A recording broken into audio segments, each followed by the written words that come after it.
우리의 삶에 영향을 계속해서 미쳐오는 큰 사건들이 몇 가지 있습니다. 첫 번째는 코로나19죠. 3년 전 중국 우한에서 시작이 되었습니다.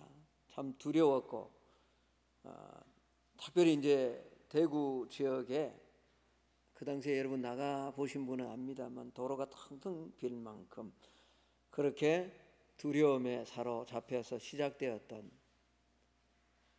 그 코로나19가 뭐 몇 개월이면 지나갈 것이다 라고 예상했지만 3년이 지난 지금까지 만 3년째로 지금 계속되고 있습니다. 그래서 이것은 인간의 잘못이다, 인재다, 때로는 아니다, 자연재, 천재다, 뭐 여러 가지 수많은 사람들이 수많은 원인을 규명하고 또 미래가 어떻게 될 것인가 예측을 했습니다.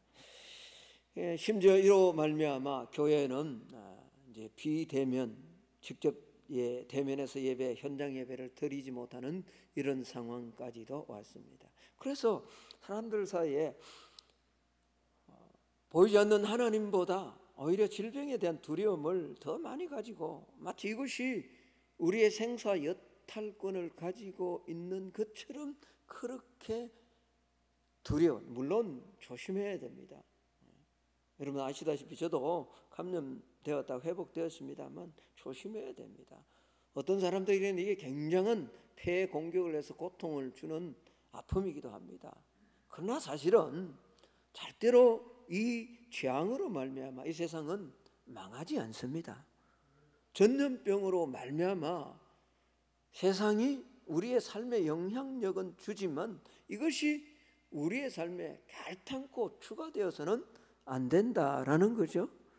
그런데 많은 사람들이 심지어 하나님을 믿는 성도들 가운데도 이게 추가되어 눌려있는 사람들이 얼마나 많이 있는지 모릅니다. 여러분 또 우리의 삶에 영향을 미쳤던 최근에 일어난 사건은 우크라이나와 러시아의 전쟁입니다. 푸틴이라는 자가 여러분 역사가 참 오래되었습니다. 긴 역사 한 400년 이 전까지 올라가야 됩니다. 사실 고려시대부터 시작된, 우리로 치면 그때부터 시작된 원한 관계가 있는 그런 관계가 러시아와 우크라이나 간의 관계입니다. 어쨌든 이 전쟁으로 말미암아 지금 우리가 영향을 받고 있잖아요. 서울에는 뭐 기름값이 2,000원에 리터당 2,000원에 달할 만큼 그렇게 지금 어려움을, 없는 자들이 얼마나 어려움, 차를 운전해서 먹고 사는 사람들이 이것으로 말미암아 얼마나 고통을, 뿐만 아니라 러시아가 스위프트라는 그 조약으로 말미암아 은행의 계좌가 동결됨으로 러시아 수출하던 기업들이, 세계 곳곳의 기업들이 엄청난 타격을 입는 거죠. 국내적으로, 러시아 국내적으로도 마찬가지죠. 루블화가 70%가 하락되어 버렸습니다. 그 말은 돈의 가치가 한순간에 다 날아가 버렸다는 말이죠. 고통을 당합니다. 그래서 이런 걸 보면 우리는 힘 있는 자가 세상을 지배하는구나, 파워가 있어야 된다, 무력이 있어야 된다, 힘이 있어야 평화가 유지된다, 맞습니다. 그런데 자칫 잘못하면 무력을 가진 자가, 힘을 가진 자가 역사를 움직이는 것처럼 이렇게 또 생각하기도 한다. 여러분 그렇습니다. 세상의 제국은 끊임없이 힘의 논리를 주장합니다. 아수르가 그랬죠. 성경 역사 안에도요. 바벨론이 그랬죠. 또 페르시아가 그랬죠. 페르시아가 망할 때 헬라, 알렉산더가 그런 모습을, 물론 10년 만에 그는 완전히 사라졌습니다만 그의 영향력은 대단했습니다. 그리고 로마도 마찬가지잖아요. 오늘 이 요한계시록이 기록되고 있는 이때도 뭐죠? 왜 하나님의 백성들이 고통을 당하는가? 세상의 힘을 가진 도미티안이라는 황제가 힘으로 하나님의 백성들을 누르기 때문에 마치 역사가 이 파워에 의해서, 푸틴과 같은 이런 힘을 가진 자들에 의해서 움직여진다라고 생각하는 사람들이 의외로 많다라는 거죠. 이것이 오늘 이 시대를 살아가는 사람들 속에서도요, 크든 작든 영향력을 미쳐서 나도 어떻게 하든 권력을 가져야 되겠다. 나도 어떻게 하든 파워를 가져야 되겠다라는, 왜? 이것이 내 삶을 지배한다라는 무의식 가운데 이런 생각들이 있기 때문에 그렇습니다. 그래서 로마도 그랬죠. 팍스 로마나라고요. 힘이 평화를 준다. 여러분 실제로 그렇습니까? 그렇지 않습니다. 우리나라로 들어와서 우리는 얼마 전에 이제 대통령 선거가 끝났습니다. 참 힘들었던, 여러분 제가 뭐 어떤 당을 해서 힘들었다 이런 말이 절대로 아닙니다. 저는요 이 당도 아니고 저 당도 아니고 오직 예수당입니다. 천당입니다. 저는 이 당도 저 당도 아닙니다. 내가 이 땅에 몸을 딛고 살기 때문에 나도 내 나름대로 뽑고 또 주장하는 당이 있습니다. 그러나 저는 절대로 그 당이 아닙니다. 저는 천국 시민권으로서 주님만 바라보고 달려가기를 소망하는 예수당입니다.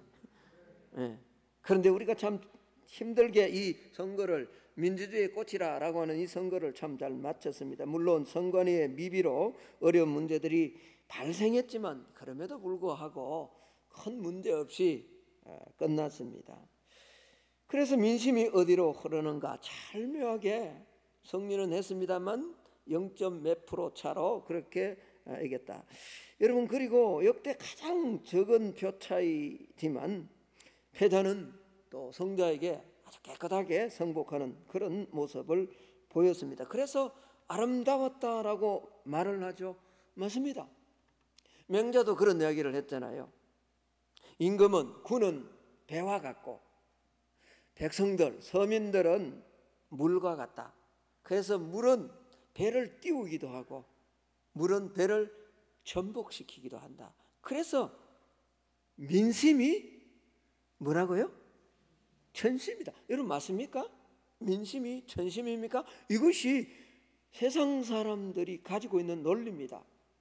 오늘 예배드리는 우리 안에도 무리를 지어서 많은 무리가 여론을 조작하면 이게 교회 안에도 통한다, 하나님 앞에서도 통한다라는 이런 잘못된 생각을 가지고 살아가는 사람들이 참 많이 있습니다. 성경은 그렇지 않습니다. 여러분 민수기에 보면 이스라엘 백성들이 출애굽하다가 가데스 바네아라는 곳에 도달해서 하나님께서 모세에게 12명의 정탐꾼을 가나안으로 정탐하게 하고 돌아오게 하죠. 보고를 해줍니다. 돌아와서는 우리가 잘 아는 것처럼 10명의 정탐꾼과 2명의 정탐꾼이 보고가 달라집니다. 그들이 보았던 사실은 팩트 그대로였습니다. 기골이 장대하고 거기에 안악 자손들이 있고 거대한 세력들을 가지고 있는 자들이 있었습니다. 그래서 10명의 정탐꾼들이 우리는 이제 죽었다, 우리는 그들의 밥이다, 그래서 막 돌아가자라고 할 때 그 이야기를 들었던 많은 백성들이 원망하고 불평하고 이제 우리가 다시 돌아가야 된다라고 할 그때 하나님이 이 말씀을 들으시고 하나님 진노하십니다. 백성들이 다 그렇게 주장을 하는데 하나님은 그게 아니라는 거예요. 그래서 민수기 14장 10절에서 12절에 보면 이렇게 기록합니다. 온 회중이 그들을 돌로 치려 하는데 그때 여호와의 영광이 회막에서 이스라엘 모든 자손에게 나타나시니라. 여호와께서 모세에게 이르시되 이 백성이 어느 때까지 나를 멸시하겠느냐? 내가 그들 중에 많은 이적을 행하였으나 어느 때까지 나를 믿지 않겠느냐? 내가 전염병으로 그들을 쳐서 멸하고 내게 그들보다 크고 강한 나라를 이루게 하리라. 이게 무슨 말이냐 그러니까 여호수아와 갈렙 그리고 지도자 모세에 속한 몇몇 사람들은 아니다. 하나님이 함께 하시면 아무리 많은 대적과 아무리 강한 군사들이 있을지라도 우리는 능히 역사를 주관하시고 성립케 하시는 분은 하나님이다. 그러니 승리할 수 있다라는 그들을 통해서 하나님이 새로운 나라를 만들겠다는 겁니다. 뭐에 대적해서? 그 수많은 많은 백성들이 모세에게 돌로 치려고 할 그 순간에요. 그러면 민심이 천심 맞습니까? 아닙니다. 오늘 요한계시록 4장은요, 이 역사를 움직이시는 우주의 주인이 누구인가를 그대로 보여주는 말씀이 요한계시록 4장의 말씀입니다. 여러분, 역사를 움직이는 힘은 질병이나 재앙도 아니고요, 파워도 아니고요, 무리도 아닙니다. 민심도 아닙니다. 역사를 주관하시는 분은 하나님이신 줄로 믿습니다. 오늘 이 요한계시록 4장은요, 이 사실을 보여주는 거예요. 그래서 오늘 이 요한계시록 4장에 나와 있는 하나님의 모습, 내 생물의 모습, 24장로가 흰옷을 입고 건관을 쓰고 이런 모습, 여러분 이런 걸 보지 마시고 오늘은 잘 따라오셔야 됩니다. 이제 1절로부터 11절까지 제가 살필 때 이 하나님의 위치, 내 생물의 위치, 24장로의 위치, 등불의 위치, 어린 양의 위치가 어디에 있는가를 잘 보아야 됩니다. 자, 영상에 그림 하나 보여주실래요? 자, 제가 1절 말씀을 한번 읽어보겠습니다. 좀 크게 띄워주셔야 됩니다. 이렇게 해서 잘 보이지 않습니다. 좀 확대해서 보여주시기 바랍니다. 제가 1절을 한번 영상은 그대로 띄워주시고요. 2일 후에 내가 보니 하늘에 열린 문이 있는데 내가 들은 바 처음에 내게 말하던 나팔 소리 같은 그 음성이 이르되 이리로 올라오라. 이후에 마땅히 일어날 일들을 내가 내게 보이리라 하시더라. 2절입니다. 내가 그 성령에 감동되었더니 보라, 하늘에 뭐가 베풀어졌다고요? 보자. 여러분 저 보이는지 모르겠습니다. 맨 중간에 맨 안에 거기 4장 2절에 보니까 이렇게 표시해놔. 이게 하나님의 뜻이거든요. 그러니까 맨 중심에 지금 보좌가 있는데 그 보좌에 누가 앉아있죠? 하나님이 계십니다. 오늘 4장 2절에 내가 그 성령에 감동되었더니 보라, 하늘에 보좌를 베풀었고 그 보좌 위에 누가 계신다고요? 앉으신 이가 있다. 앉으시니. 그리고 여러분 4장 5절로 한번 가봅시다. 5절 그대로 두십시오. 그대로 두시고 5절로 가면 보좌로부터 번개와 음성과 우레 소리가 나고 보좌 앞에 켠 뭐가 있더라? 등 7이 있죠. 여러분 저기 등불 보입니까? 등불 이렇게 촛대처럼 보이는 거요? 저걸 메노라라고 하는데 7 위에 꼭대기가 7개잖아요. 7 등불이 있다. 그래서 오늘 5절을 한번 볼까요? 켠 등불 7이 있으니 이는 하나님의 뭐라고요? 7영. 한번 따라 합시다. 7영은 성령님이시다. 자, 보좌의 중간에 누가 계세요? 하나님이 계시고 그 앞에 7 촛대가 있다. 누가 계시죠? 성령님이 계십니다. 그렇죠? 예. 그리고 다시 5장 오늘 읽지는 않았습니다만 5장 6절로 한번 가볼까요? 5장 6절입니다. 내가 또 보니 보좌와 내 생물과 장로들 사이에 한 뭐가요? 어린 양이 서 있는데 일찍이 죽임을 당한 것 같더라. 그에게 7 뿔과 7 눈이 있으니 이 눈들은 온 땅에 보내심을 받은 하나님의 7 영이더라. 여러분 여기 어린 양, 어린 양이 어디에 위치해 있냐 그러니까 하나님과 내 생물 사이에. 여러분 저기 한문으로서 죄송합니다. 양이라고 써있죠? 어린 양. 그죠? 하나님 옆에 여러분이 보시기에 오른쪽입니까? 오른쪽에 보면 뭐가 있죠? 양이, 어린 양이 계시죠? 이게 보좌의 뭐예요? 중앙이에요. 저걸 좀 더 이제 좀 그림을 한번 줄여보실래요? 한번 줄여보실래요? 네. 줄여보시면 위치를 지금 잘 봐야 됩니다. 제가 영상실에 좀 줄여두세요.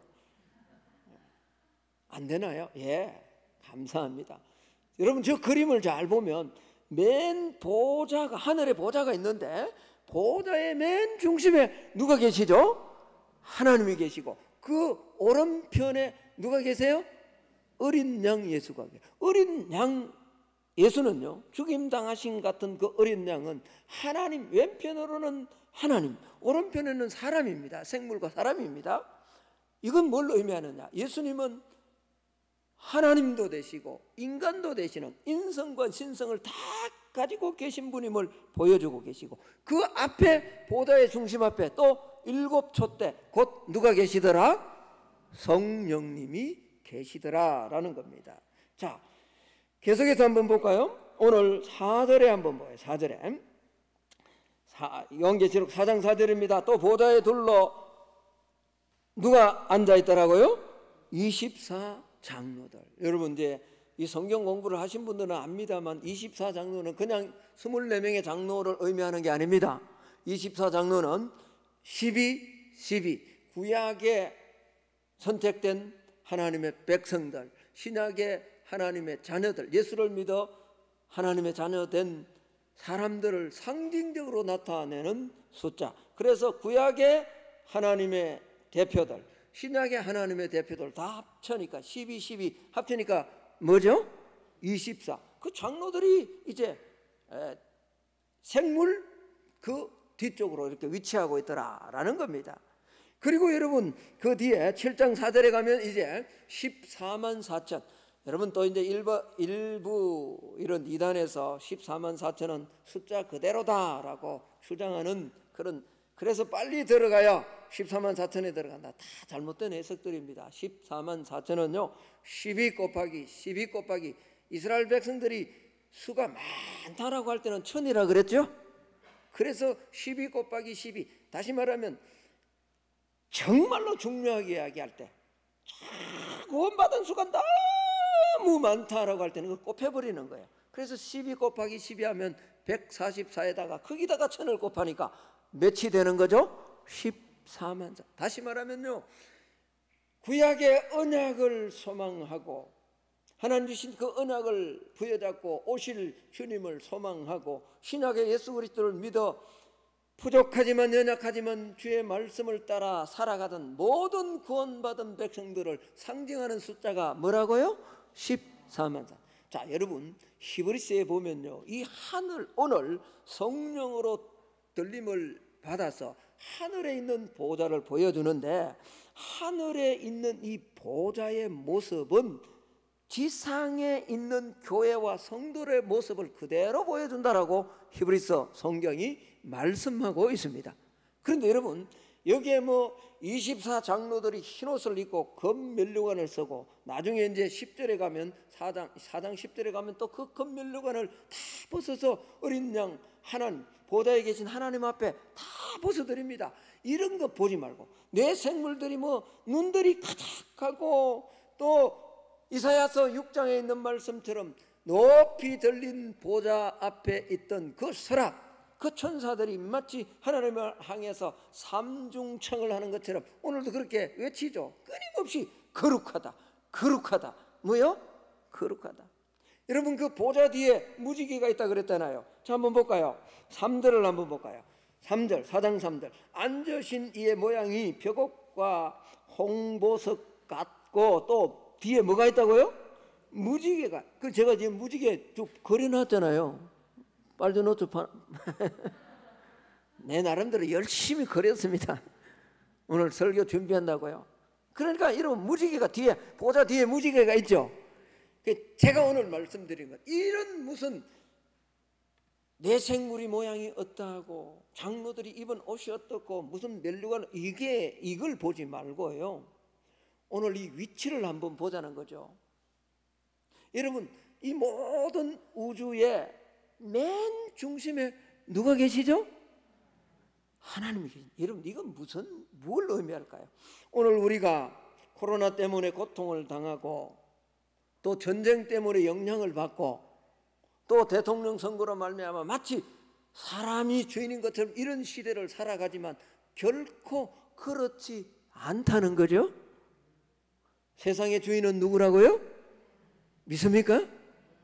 우리가 이걸 모르니까요, 이걸 진짜로 우리의 삶에, 우리 신앙에, 우리 가정에, 우리 교회에 어떤 일이 있더라도 교회에, 내 삶의 주인은 누구라고요? 하나님이시다. 이걸 알면요, 내가 고난을 당해도 견딜 수 있습니다. 믿습니까? 성도들이 이걸 지금 모르니까, 이걸 인정을 하지 않으니까요, 내가 잘 되면 할렐루야인 거예요. 그럼 어려움이 오면요, 낙담해버리고 믿음에서 떠나버리는 거죠. 오늘 요한계시록 4장은요, 이 아무리 세상에 어려움이 있고 고난이 있고 환난이 있을지라도 여러분이 요한계시록이 주어지는 때가 AD 90에서 96년에 그 극심한 박해, 가장 강력한 힘을 가졌던 로마의 황제 도미티안이 하나님의 백성들을 향해서 아주 무시무시한 박해를 주는 그때에 하나님이 밤모섬의 귀환가 있는 사도 요한에게 하나님께서 이 역사가 어떻게 움직여지는가를 종들에게 보여주시기 위해서 그의 천사들을 그의 종 요한에게 보내주셔서 오늘 우리에게 알려주신 겁니다. 다시 말하면 오늘 이런 혼란스러운, 이제 지워주세요. 네, 저를 비춰주세요. 이런 혼란스러운 시대에 고난과 또 지금처럼 이렇게 시대에 살아가기가 힘든 때가 있습니까? 이런 때에도 여전히 저와 여러분의 삶의 주인은 하나님 되심을 믿을 수 있기를 축복합니다. 그러므로 우리는 뭐죠? 믿음의 결단을 내야 됩니다.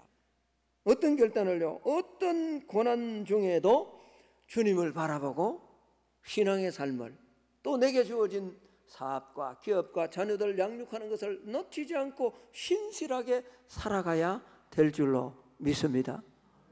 여러분, 한때 이 지구가 움직이는 것이 아니라 뭐예요? 태양이 움직인다 그랬죠? 그래서 그걸 뭐라 그랬죠? 천동설이라 그랬습니다. 그렇죠? 태양이 도니까요. 그러다가 뭐 갈릴레오인가 누가 나와가지고 아니다, 코페르니쿠스가 나오고 아니다, 태양이 움직이는 것이 아니라 뭐가 움직인다고요? 그래서 뭐 지동설, 그러면 지구가 우리 인생의 주인입니까? 중심입니까? 천동설도 아니고 지동설도 아니고요, 이 우주의 주인은 하나님이십니다. 성부와 성자와 성령이 함께 하시는 하나님이 이 우주를 움직이고 계시는 줄로 믿습니다. 극심한 도미티안의 박해 가운데 그런 상황 속에서 유리방황하고 수많은 사람들이 로마의 그 거리에서 횃불이 무려 15만 명이 그렇게 죽어나갔습니다. 선교의 제물이 되었습니다. 믿음을 떠나고 신앙의 갈등이 있는 그 가운데서도 하나님은 내가 역사의 주인이다 보여주고 계시는 거죠. 오늘처럼 혼란한 시대가 없습니다. 그럼에도 불구하고 저와 여러분의 삶의 주인은 하나님이신 줄로 믿습니다. 여러분의 사업이, 여러분의 자녀들이, 우리 교회가 어떤 어려움을 만나더라도, 미래에 대한 두려움이 있더라도 여러분 꼭 눈이 열려져 고난 가운데도 함께 하시는 우주의 주인 되시는 하나님을 바라보는 우리 성만의 성도들이 되시기를 주의 이름으로 축복합니다. 또 하나는요, 성령 안에서 깨어서 주님과 동행해야 됩니다. 오늘 이 보좌에 앉아 계신, 중심에 앉아 계신 이 천상의 세계를 볼 수 있는 유일한 방법은 성령으로 말미암아 가능한 겁니다. 오늘 2절을 한번 봅시다. 2절은 우리 같이 한번 읽어볼까요? 성경을 보고요, 우리 같이 한번 읽어봅시다. 시작. 내가 곧 성령에 감동되었더니 보라, 하늘에 보좌를 베풀었고 그 보좌 위에 앉으신 이가 있는데 쭉 내려옵니다. 쭉. 그래서 11장, 아니 5장까지다. 그리고 5장이 아니라 정확하게 말하면 18장까지 보여줍니다. 요한계시록 전체를 보여줍니다. 여러분, 저와 여러분이요, 하나님이 내 삶에, 우리 가정에, 이 온 우주의 주인 되심을 정확하게 보고 그분을 신뢰하며 따라갈 수 있기 위해서는요, 반드시 성령의 은혜가 있어야 됩니다. 성령의 충만함이 있어야 됩니다.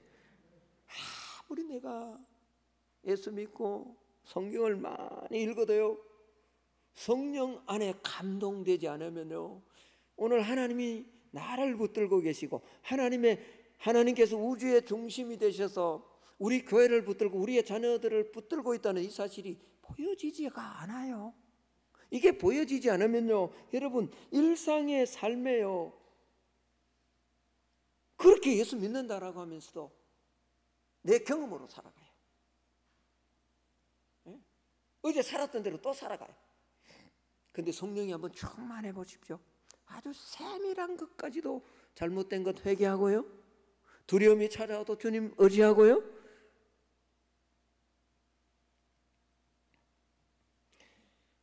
성령 안에서 이번 한 주간 아주 사소한 일들까지 주님과 동행하는 우리 성만의 성도들이 되시기를 축복합니다. 마지막입니다. 언약을 굳게 믿어야 됩니다.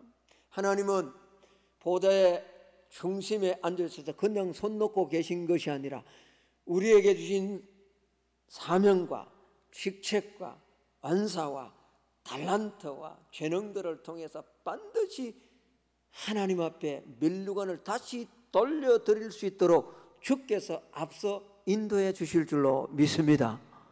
자, 오늘 4절을 한번 볼까요? 또 보좌에 둘러 24 보좌들이 있고 그 보좌들 위에 24 장로들이 뭘 입고요? 흰옷, 성리했다는 말입니다. 그리고 머리에 무슨 관을 썼더라고요? 여러분, 이 관이 디아데모가 아니라요, 스테파노스라 그랬잖아요. 디아데마라는 말은요, 관이 두 개가 있는데 하나는 디아데마라는 말은 왕관이에요. 이건 혈통을 통해서 얻어지는 거죠. 왕은 내가 노력해서 왕이 돼, 오늘 대통령처럼 그렇게 해서 뭐 되는 게 아닙니다. 왕은 태어날 때 왕의 아들이 왕이 되는 거죠.